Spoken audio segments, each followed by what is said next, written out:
I never planned on making EcoTint into a brand. It all just started with a question.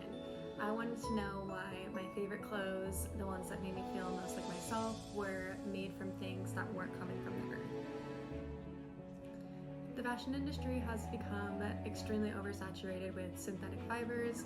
Almost everything that we wear today comes from plastic, polyester, nylon, acrylic. They're all made from petroleum, and the dyes that color them pollute rivers, destroy ecosystems, and linger in the water that we drink.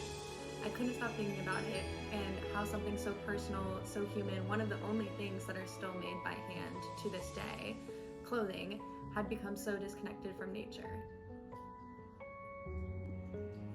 It all just started with an idea, and I started really small. I just started mixing plants and pigments into my kitchen and watching colors bloom from different plants and vegetables like onion skins, indigo leaves, different flowers I would pick from my garden. And the first pieces weren't perfect, but they felt different. They smelled like the earth, they aged beautifully, and they reminded me that nature is already giving us everything that we need. We just have to listen.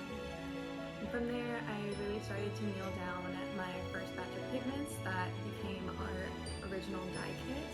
And with those pigments, I really wanted them to be accessible to everybody, and I understand that there are so many people that still own synthetic pieces, so I wanted to make sure that the dye could react well with both natural and synthetic fibers. Now, after all the testing and the messes that I made in my kitchen, this was the moment that our company was born, out of curiosity, frustration, and a belief that fashion could be both beautiful and responsible.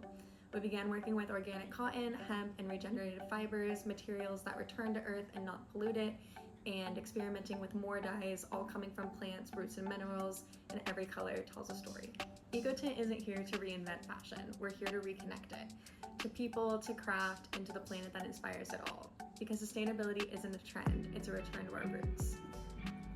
Our story started as a question, and now it's a movement to make fashion that feels alive again.